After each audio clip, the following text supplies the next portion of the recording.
habisnya cepat, tidak dinikmati, menjadi beban. Untuk apa mendapatkan banyak harta kalau tidak bahagia? Tidak setiap muslim kalau disebutkan ini, kalau imannya tidak merespon dengan baik, tidak akan bisa diikuti. Ya ayyuhalladzina amanu ista'inu bis-sabri was-shalah. Kamu ini punya iman apa enggak? Yakin apa enggak dengan Allah? Pengen masalah selesai tapi jauh dari Allah, pengen rezeki dimudahkan tapi jauh dari Allah. Ayat ada, contoh jelas di hadapan mata, kisah diperdengarkan, belum yakin juga, dengan cara apa lagi diberikan keyakinan?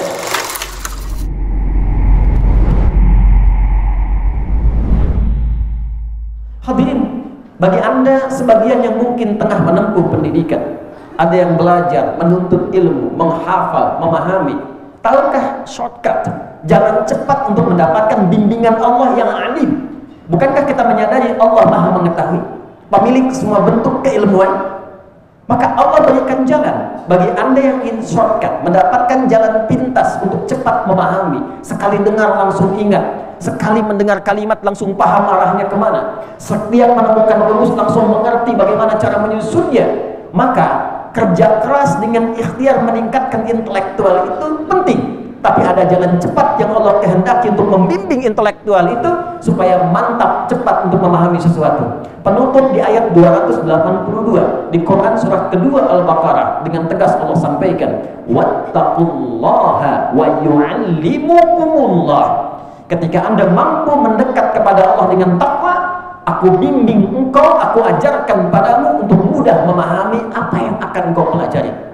Itulah yang menjadikan para ulama-ulama hebat kita. Kalau saya katakan ulama bukan hanya di bidang keislaman saja, tafsirkah, fiqhkah, hadithkah, usul fiqhkah, akidahkah. Kita bukan sekedar bicara tentang Imam Abu Hanifah, Imam Malik, Imam Asy-Syafi'i, Imam Ahmad bin Hanbal. Kalla, bukan hanya itu. Bukan hanya Al-Ghazali. Bukankah kita mendengar Al-Kindi, Al-Farabi, Ibnu Sina, Al-Khawarizmi, Ibnu Battuta?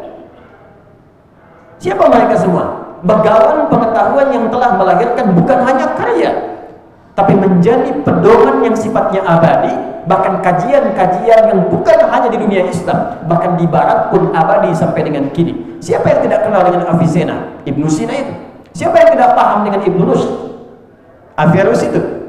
Silahkan Anda cek bagaimana mereka tumbuh di usia-usia menjelang balik, usia 8, 9, 10, sampai 12 tahun. Anda buka biografinya, tidak pernah orang tua mereka memulai mereka berpendidikan dan belajar kecuali didekatkan dengan Allah Subhanahu wa Ta'ala dengan nilai-nilai ketakwaan.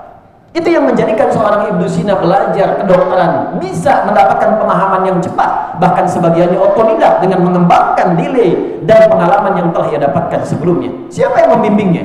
Wattaqullaha wa yu'allimukumullah. Hadirin, jadi kunci kebahagiaan itu takwa. Kunci kepintaran itu takwa. Kunci berkemajuan itu takwa. Kunci mendapatkan solusi itu takwa. Bahkan kunci mendapatkan rezeki yang membahagiakan itu takwa. Bukan sekedar banyak, tapi berkah. Anda dapat banyak, tidak berkah.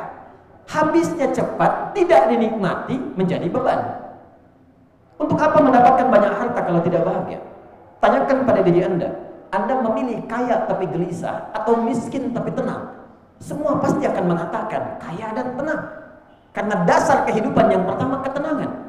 Mawaddah, harta melimpah, rahmah, kasih sayang, tidak ada faedahnya kalau nggak ada sakinah. Sakinah itu kebahagiaan yang dihasilkan dari ketenangan. Jadi ketika Islam menawarkan solusi bukan sekedar kuantitas, tapi pun diiringi dengan kualitas yang paripurna. Pertanyaan berikutnya, ya Allah, ya Rasulullah, bagaimana cara kami meningkatkan takwa kepada Allah untuk meraih apa yang dijanjikan tadi?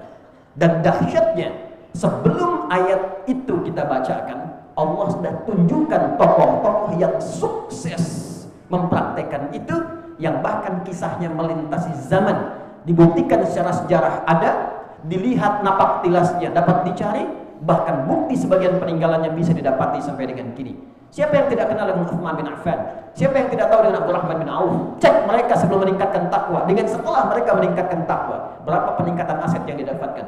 Riset yang pernah kami lakukan, asetnya Abdurrahman bin Auf saja setelah meningkatkan takwa, sebelumnya cuma dengan modal pakaian, masuk Islam meningkatkan takwa, itu kalau dikonversi sekarang setidaknya bernilai 72.000 triliun. Siapa yang tidak paham dengan Abu Hurairah? Siapa yang sebelum masuk Islam? Abdurrahman bin Sahal. Siapa beliau? Bagaimana kekuatan pengetahuannya? Setelah masuk Islam, meningkatkan takwa, mulazamah kepada Rasulullah, terjadi peningkatan pengetahuan, kecepatan hafalan, sekali disebutkan langsung paham. Dan manhaj yang diikuti Al-Imam Al-Bukhari yang mendapatkan kemudian anugerah yang serupa. Siapa yang tidak kenal dengan Ali bin Abi Thalib? Orang tahunya hanya ahli bahasa balaghah, paham Quran, paham tafsir. Beliau itu juga pakar di bidang matematika. Silakan cek dalam kitab tafsir misalnya Al-Jawahir di bagian yang terakhir bagaimana beliau pernah menyelesaikan persoalan rumit matematika dengan pendekatan Al-Quran. Hadirin, bagaimana mereka memulai dengan meningkatkan takwa? Maka dijawablah pada segmen yang kedua. Ketika ada seorang insan beriman, ingat kalimat takwa selalu bersanding dengan iman. Artinya yang dikhitab itu imannya. Karena tidak setiap muslim kalau disebutkan ini, kalau imannya tidak merespon dengan baik, tidak akan bisa diikuti. Ini perkara iman. Kalau kita benar-benar meyakini ini semua tanpa ragu dan diikuti, maka jadilah seperti apa yang pernah mereka dapatkan dulu. Takwa pada segmen yang kedua dibagi pada dua dimensi. Ada bagian yang pertama disebut dengan al-bu'dur rabbani, dimensi ilahi, yang sering diistilahkan oleh ulama kita dengan hablum minallah. Jadi kalau kita temukan kata takwa di Quran pertama, kita akan dapati ternyata implementasinya adalah membangun konektivitas yang baik dengan Allah. Yang punya ilmu siapa? Allah. Yang punya harta siapa? Allah. Yang punya solusi siapa? Allah. Yang punya samara siapa? Allah. Anda menuntut sakinah, Anda jauh dari Allah, wajarkah mendapatkan itu? Anda ingin rizki, Anda tahu Allah Ar-Razzaq sang pemberi, tapi Anda jauh dari Allah, bagaimana bisa mendapatkannya? Anda menginginkan pengetahuan, Anda paham yang punya ilmu itu Allah, tapi Anda menjauh dari Allah, bagaimana bisa mendapatinya? Maka ketika kalimat takwa dihadirkan dalam Al-Quran, implementasi pertama adalah bagaimana membangun koneksi dengan Allah yang kuat, sehingga dengan kekuatan konektivitas itu kita mendapatkan akses yang tidak didapatkan oleh semua hamba atau umumnya yang lain. Quran surah kedua Al-Baqarah di ayat kedua sampai yang kelima, kalimat takwa pertama disebutkan dalam Al-Quran dilekatkan pada pemiliknya. Dzalikal kitabu la raiba fihi hudan lil muttaqin. Al-Quran jangan diragukan semua isinya. Dia akan memberi petunjuk pada orang takwa. Dan adilnya Allah menjadikan takwa pertama membuka Quran dengan bentuk jama'. Tunggalnya taqi, jama'nya muttaqin. Siapa orang takwa yang disebutkan di sini? Perhatikan ayat 3 dan seterusnya. Alladzina yu'minuna bil ghaibi wa yuqimunas shalah wa mimma razaqnahum yunfiqun. وَالَّذِينَ يُؤْمِنُونَ بِمَا أُنْزِلَ إِلَيْكَ وَمَا أُنْزِلَ مِنْ قَبْلِكَ وَبِالْآخِرَةِ هُمْ يُوقِنُونَ. Perhatikan hasilnya. أُولَئِكَ عَلَى هُدًى مِنْ رَبِّهِمْ وَأُولَئِكَ هُمُ الْمُفْلِحُونَ. Siapa orang takwa yang dimaksudkan di ayat ini? Dimensi pertama adalah orang-orang yang ingin membuktikan keimanannya kepada Allah lalu mengoneksikan dirinya dengan Allah. Wa yuqimunas shalah. Pertama, ia bangun konektivitas dengan sholat. Ternyata ada relasi antara sholat itu yang menunjukkan keberimanan kita kepada Allah, yang menunjukkan kita ini hamba, kita ini beriman. Ternyata bukan hanya sekedar ibadah. Feedback dari sholat itu karena kita terhubung dengan Allah, Allah memberi perhatian. Nah, perhatian inilah yang menjadikan kita hidupnya lebih mudah. Anda dekat dengan rektor, akses Anda di kampus ini mudah didapatkan. Anda dekat dengan Allah, apa yang sulit bagi Allah untuk diberikan? Itulah sebabnya ketika kita menunaikan sholat pertama kali, yang diminta oleh Allah adalah Anda punya masalah apa, ingin minta apa, kalau benar sholatnya sampai dengan ini, aku berikan apapun yang kau minta sesuai dengan kebutuhanmu. Itulah sebabnya di Al-Baqarah ayat 45, ketika kita diminta sholat, kalimatnya jelas, wasta'inu bis-sabri was-shalah. Jika Anda punya persoalan dalam kehidupan yang ingin diselesaikan, terima dulu dengan sabar, lalu tunaikan sholat, mintalah kepada Allah lewat sholat. Kalau masih belum yakin, imannya ditanya, maka muncul kembali di Al-Baqarah ayat 153. Ya ayyuhalladzina amanu sta'inu bis-sabri was-shalah. Hei, kamu ini punya iman apa enggak? Yakin apa enggak dengan Allah? Kata Allah, kalau kamu punya masalah, aku pemberi solusinya. Bagaimana mintanya? Tunaikan sholat. Saat itulah kita mengatakan firman Allahnya, perintahnya wasta'inu, bila ingin dirubah pada bentuk permintaan, maka dirubah katanya menjadi nasta'inu. Itu yang menjadikan kita berkata setiap berdiri dalam sholat, iyyaka na'budu wa iyyaka nasta'in. Saat benar sholat yang kita tunaikan sampai detik itu, perhatikan hadis qudsinya dari sahabat Abu Hurairah radhiyallahu ta'ala anhu. Qasamtu sholata baini wa baina 'abdi ila nisfaini. Dalam hadis qudsi kata Allah Subhanahu wa ta'ala, aku bagi segmen sholat pada dua bagian. Ada kewajiban hambaku untukku, ada kewajibanku untuk hambaku. Jika benar hambaku menunaikan sholat pada detik itu, aku kabulkan apapun yang ia minta selama itu menjadi kebutuhannya. Idza qala al-'abdu alhamdulillahi rabbil alamin, jika hambaku berkata alhamdulillahi rabbil alamin, qala Allah azza wa jalla hamadani 'abdi. Jika seorang yang sholat berkata dalam sholatnya alhamdulillahi rabbil alamin, itu dijawab oleh Allah, saudara. Kita senang menghadap, dijawab oleh Allah. Karena itu kita belajar bacaan yang benar supaya nggak malu menghadap pimpinan ditata-tata kalimat, menghadap Allah kok bacaan berantakan, tapi mintanya banyak. Itu sebab yang menjadikan kita berlatih pakai pakaian yang bagus, menghadap, minta, dijawab. Hambaku sedang memujiku.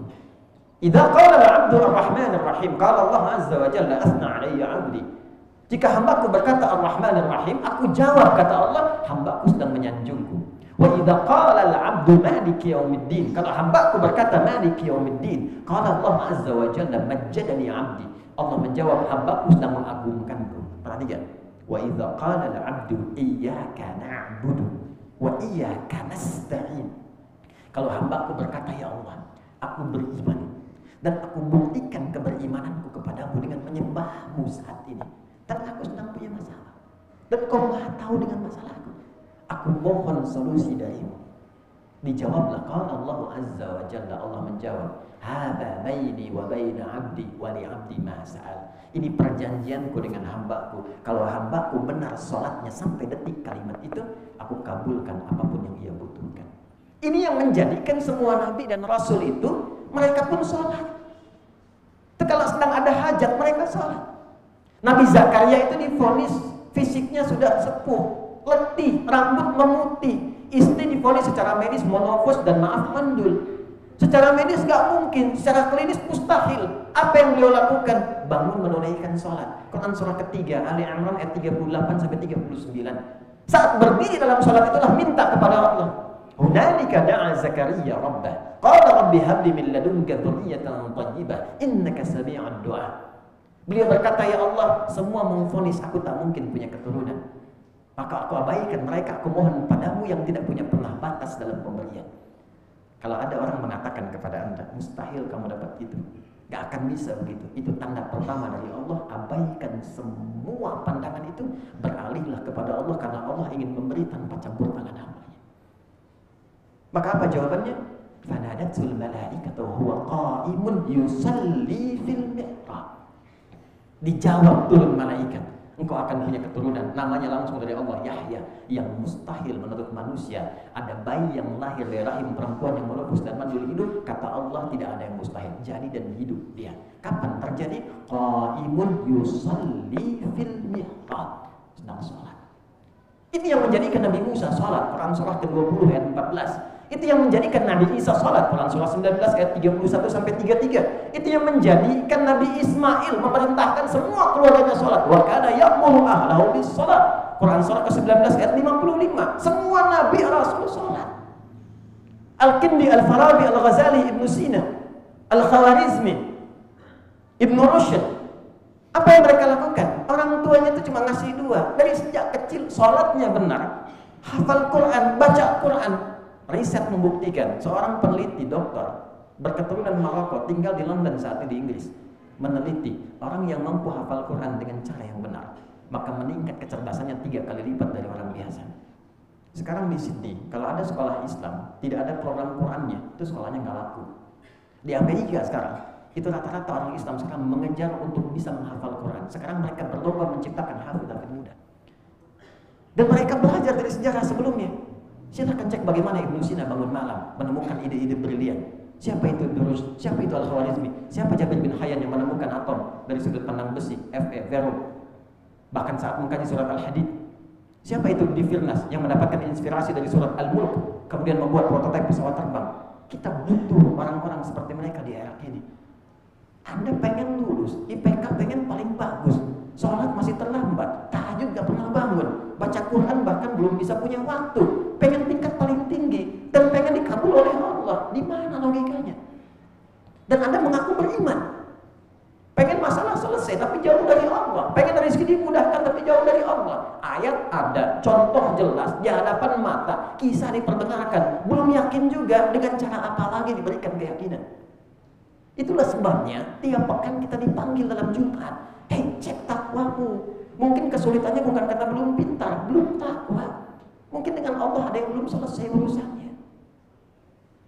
Ini yang menjadikan tiap pekan kita datang untuk menghadap kepada Allah dan mengingatkan dan mengevaluasi selama sepekan. Mungkin ini yang belum selesai, yang butuh untuk direnungkan dalam Jumat itu.